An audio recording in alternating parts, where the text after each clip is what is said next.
Since Friday, the ground off Mexico has been behaving like a fault line that refuses to settle, and that is exactly why this story is not over. Most people think the danger passes when the first giant jolt is over, when the headlines cool down, when the shaking stops in their own room, and when the camera crews move on. But earthquake sequences do not care about the news cycle. They do not care that one major shock already made the point. They do not care that people desperately want the event to be finished. The main rupture may have happened on Friday, but the ocean floor off southern Mexico has kept shifting, adjusting, cracking, and redistributing stress ever since. And that means the question is no longer just what happened.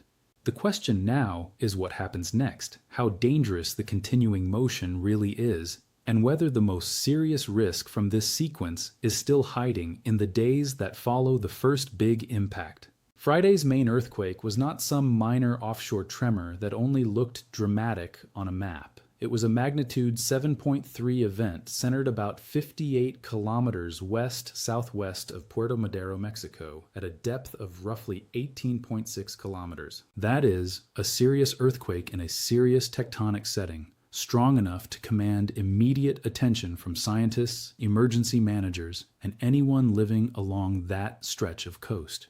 USGS marked it with a yellow impact alert, which is the kind of classification that instantly tells you this was not just noise in the system. It was a real release of energy in an active subduction zone, the kind of place where one section of Earth's crust is forced beneath another and strain can accumulate for years before finally giving way. When a rupture that size breaks loose offshore, the first jolt is only the start of the story. The crust has to adjust to what just changed. And that is the part many viewers miss. A large earthquake does not simply hit and end.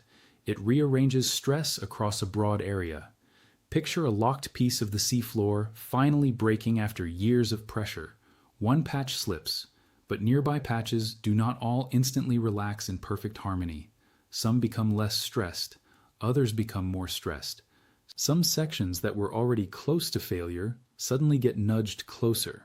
That is why the hours and days after a major earthquake are so important. The planet is effectively rebalancing itself after a violent shift, and that rebalancing can produce dozens, hundreds, sometimes even thousands of aftershocks, depending on the size of the main rupture and the geometry of the fault system. So when people say the ground off Mexico has not stopped moving since Friday, that is not exaggeration. That is exactly what a major offshore sequence looks like when the crust is still trying to find a new equilibrium. The numbers already show why scientists are paying attention. In the days after the main quake, the same offshore region kept lighting up with event after event. Within that zone, USGS data listed dozens upon dozens of quakes of magnitude 4 and above between July 17th and July 22nd. That is not one isolated aftershock followed by silence. That is a sustained sequence. The list includes a magnitude 6.4 event later on the same day as the main shock, then a magnitude 5.7 on the following day, and a long train of magnitudes in the 4s continuing afterward. That pattern matters because it tells us the fault system did not simply snap once and lock back into stillness. It remained active. It remained unsettled. And while that does not automatically mean something larger is guaranteed, it does mean the area cannot yet be treated as if the event is safely behind it. If you want to understand why that matters, you have to understand what aftershocks really are. They are not random bonus earthquakes. They are the continuing adjustment of a broken fault zone and the surrounding crust after a major stress release. Some happen right along the rupture zone. Some occur on nearby structures that were pushed closer to failure. Some strike deeper. Some move outward along the edges of the main rupture. And sometimes the strongest aftershock can be large enough to be a major disaster in its own right. That is why experienced seismologists never look at a magnitude 7 class event and say, okay, done, everybody relax. They look at what broke, how wide the rupture was, where the aftershocks are clustering, how quickly the sequence is decaying, whether activity is migrating, whether any segment is staying unusually hot, and whether nearby faults may also be reacting to the change in stress. Now here is where this sequence becomes even more important for a channel like yours, because the real fear is not just the dramatic word earthquake. The real fear is uncertainty. People can handle a single event better than they can handle an active system that keeps moving after the first shock. A one-time quake is terrifying, but at least it has a beginning and an end. A swarm of continuing offshore movement creates a different kind of psychological pressure. Every new jolt reopens the same question. Is this fading, or is this building towards something else? Is the danger shrinking, or are we still inside the dangerous window? Has the crust already spent most of its energy, or has the main shock transferred stress to another patch that has not yet gone? That uncertainty is what keeps authorities cautious, keeps coastal communities alert, and keeps scientists refreshing the data instead of making confident promises they cannot support. There is also a very practical reason the days after a major offshore quake can be more dangerous than people expect. Not every damaging consequence happens in the first minute. Roads that were weakened can fail later. Slopes that were destabilized can give way after the main shock. Structures that survived the first quake may be left cracked and vulnerable, then suffer more serious damage from a strong aftershock. Ports, utilities, communication lines, hospitals, water systems, and local transportation can all be put under stress by the initial event and then pushed harder by the sequence that follows. In other words, the question of what comes next is not only about whether another large number appears on the earthquake feed, it is about whether weakened systems in the region can absorb more shaking if this sequence keeps producing stronger aftershocks offshore. And yes, many viewers are going to ask the biggest question immediately. Could something even larger still happen? The honest answer is the one good science always gives in these moments.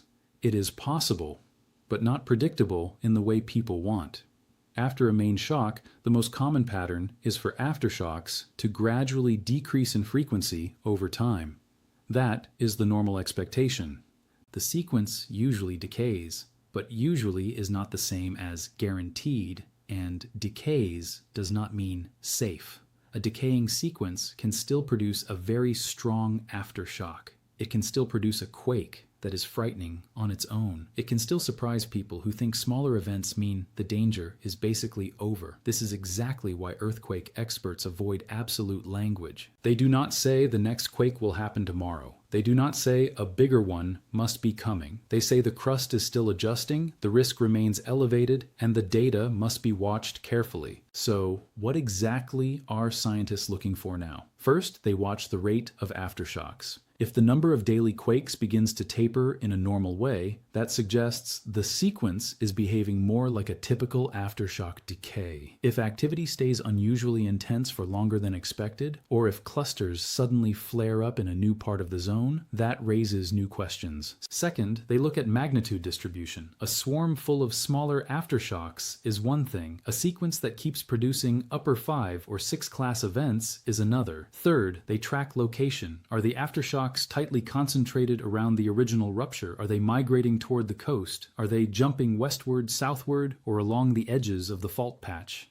And fourth, they watch depth and mechanism, because those clues help reveal whether the sequence is staying on the same structural system or beginning to involve neighboring faults. That geographic piece is critical because this did not happen in a quiet part of the world. Southern Mexico sits along one of the most tectonically active margins on Earth. Offshore, the seafloor is part of a converging boundary where constant plate motion slowly loads the region with stress. Sometimes that stress is released in moderate events. Sometimes it is released in destructive large quakes. The important thing is that this is not an isolated geological accident. It is part of an active system that has produced major earthquakes before and will produce major earthquakes again. That matters for your script because it lets the viewer understand this event not as a freak anomaly, but as one chapter in a much larger tectonic story. The ground did not suddenly become dangerous on Friday. Friday simply revealed how much energy was already waiting offshore. But here is another nuance that makes this sequence more interesting and more unsettling.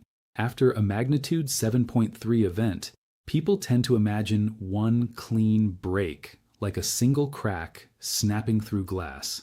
In reality, earthquake ruptures are messier. Fault surfaces are irregular. Some segments slip more than others. Some patches break hard. Others resist. Stress gets shuffled into nearby areas in complicated ways. Even within the main rupture zone, not every part may have released the same amount of energy. That is one reason aftershocks can continue in such a stubborn way. The system is not just echoing, it is reorganizing. And when the reorganization involves the ocean floor in a subduction setting, it can take time before the sequence quiets down enough for experts to feel more confident that the worst of the immediate instability has passed. This is also why the wording of your title works so well. The ground off Mexico has not stopped moving. Since Friday, does two important things. First, it captures the relentless nature of the sequence. Second, it creates a natural question in the viewer's mind without sounding fake. The best fear-based titles are not the ones that scream the loudest. They are the ones that describe something simple, physical, and unnerving. The ground has not stopped moving. That is visual. That is easy to understand. And when you follow it with what scientists expect next, you frame the rest of the video as an answer to a real unresolved problem instead of just recycled panic. That is exactly the kind of title structure that gives you higher click potential while still matching the documentary warning tone your competitors are using.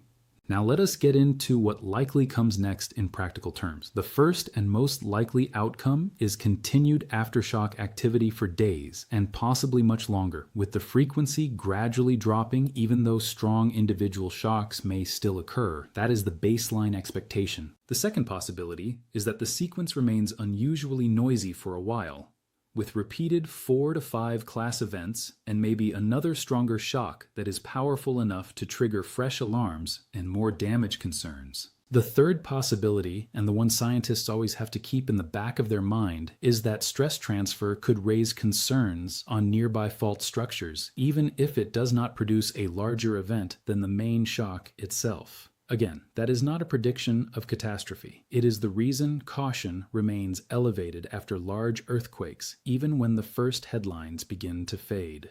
One thing viewers need to hear clearly is that aftershock danger is often misunderstood because people think of earthquake size in a very linear way. They hear 7.3, then 6.4, then 5.7, and assume the risk is dropping fast because the numbers are getting smaller. But earthquake magnitude is logarithmic, not simple. A drop from 7.3 to 6.4 is not a small step in energy terms, but a 6.4 is still a powerful earthquake capable of causing damage, panic, and serious disruption, especially if buildings and infrastructure were already compromised by the main shock. The same is true for upper 5 events in vulnerable areas. So even if the sequence is technically weakening from the main event, the practical danger to people on the ground can remain very real. That is why emergency guidance after a large quake is never just about the first shock. It is about surviving the unstable period that follows. And that unstable period can be deceptive because the human mind relaxes faster than the fault system does.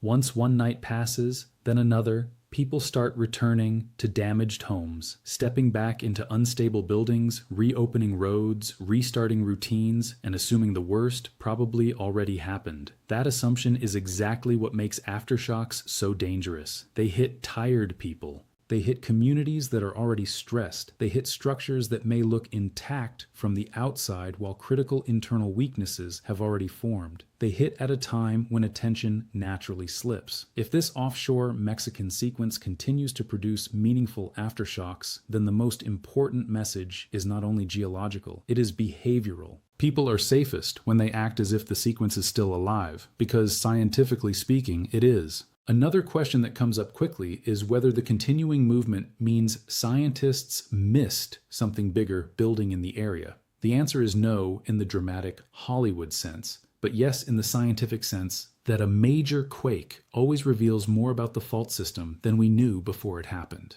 Seismologists can map long-term hazard, identify active boundaries, estimate probabilities, and understand broad tectonic behavior. What they cannot do is point to a specific Friday and say that exact rupture will happen there at that exact hour. Earthquake science is powerful, but it is not fortune-telling. So when a region keeps moving after a major quake, scientists are not embarrassed by that. They expect it. The important part is how the post-quake data sharpens the picture, where the rupture ran, how far the stress changes may extend, and what the pattern of aftershock says about the still active parts of the zone. That is why this story has another layer beyond the headline. Each aftershock is not just another scary dot on a map. It is also information. It tells researchers where the crust is still adjusting. It can help outline the geometry of the rupture. It can show whether stress is concentrating along the edges of the main break or dispersing in a broader area. It can reveal whether the main event triggered nearby structures or mostly stayed within one fault patch. In other words, the moving ground is not only a warning, it is a data stream. The same behavior that keeps communities on edge is also what allows scientists to refine their understanding of the event. And that tension between danger and knowledge gives your script depth. The sequence is frightening precisely because it is still unfolding, but the unfolding itself is what tells experts how worried they should remain. Still, viewers need clarity, not just complexity. So here is the simple version. The main quake offshore Mexico was large. The fault system did not go quiet afterward. The sequence has continued with many additional events, including several strong aftershocks. That means the region is still in the active phase of post-main shock adjustment. In that phase, the chance of additional felt earthquakes remains elevated compared with normal background conditions. The most likely path is gradual decline. The most dangerous mistake is assuming that gradual decline means immediate safety. Those two ideas can be true at the same time. The pattern can be fading statistically while still being dangerous physically. That is exactly the kind of truth viewers remember because it is more honest than either blind panic or false reassurance. Now, there is one more piece scientists will be watching very closely, and that is whether the sequence stays offshore in a concentrated cluster or begins showing signs of broader stress migration. Earthquakes are not dominoes in the cartoon sense, but they can redistribute stress in ways that matter. If aftershocks keep clustering around the original rupture area, that often suggests the system is working through the same damaged patch and its immediate edges. If events start stepping outward in a clear pattern, analysts will want to know whether neighboring structures are being activated. This does not mean a chain reaction across half the continent. It means experts are trying to answer a more subtle question. Is this still one main earthquake sequence decaying in place, or is the stress field adjusting in a way that could widen the area of concern? For people living near the coast, or in southern Mexico more broadly, that scientific distinction translates into very concrete concerns. Are homes safe to re-enter after visible cracking? Are hospitals prepared for another round of shaking? Are local roads, overpasses, retaining walls, and hillside communities being monitored for delayed failures? Are emergency alerts being treated with urgency or fatigue? Is the public receiving the kind of communication that balances caution with calm? Earthquake response is not only about the earth, it is about attention. The second disaster after a major quake is often confusion, because communities want certainty when the system can only offer probabilities. The best response is not perfect prediction. It is disciplined readiness through the period when the sequence is most unstable. That is also why the phrase "what comes next" is stronger than "what is happening." What is happening tells the viewer you are describing the event. What comes next tells the viewer you are helping them think ahead. That shift matters for retention because it gives the audience a reason to stay. They are not just reliving Friday's shock. They are listening for the forward-looking answer.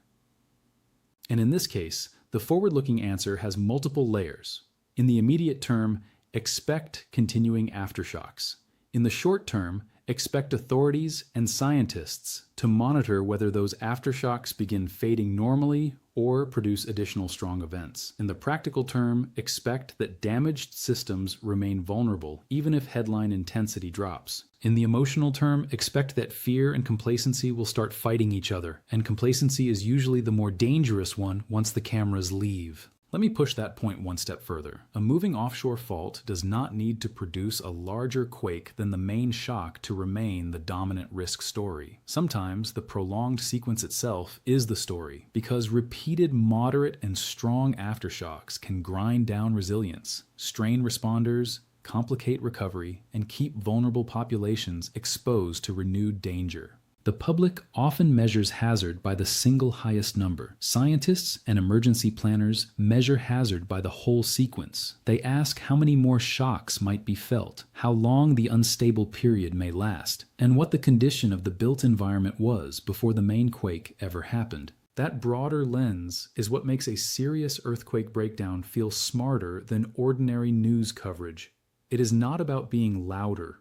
It is about showing the viewer that the first rupture may be only one part of the real risk landscape. And there is another reason this sequence deserves attention beyond the immediate region. It is a reminder of how deceptively quiet subduction margins can seem before they break. Offshore systems do not advertise themselves day to day. The ocean looks calm, ports function, fishing boats move, coastal towns carry on. Then in seconds, a buried plate boundary announces itself with terrifying clarity. Once it does, the aftershock sequence becomes a kind of after-image of the rupture, revealing where the invisible machine is still grinding. That contrast between ordinary surface life and immense unseen tectonic motion is one of the most gripping themes you can use in a script like this. It makes the danger feel real without inventing anything. The Earth under the Pacific off Mexico is still shifting, and people on land are forced to live with the consequences of motion they cannot see. This is also the moment when bad information tends to spread. One group will say the continuing aftershocks prove a giant, even bigger event is definitely coming. Another group will say aftershocks are normal, so there is nothing to worry about anymore. Both take a piece of the truth and turn it into something misleading. Yes, aftershocks after a magnitude 7.3 are normal. No, that does not mean they are harmless. Yes, the sequence could continue fading.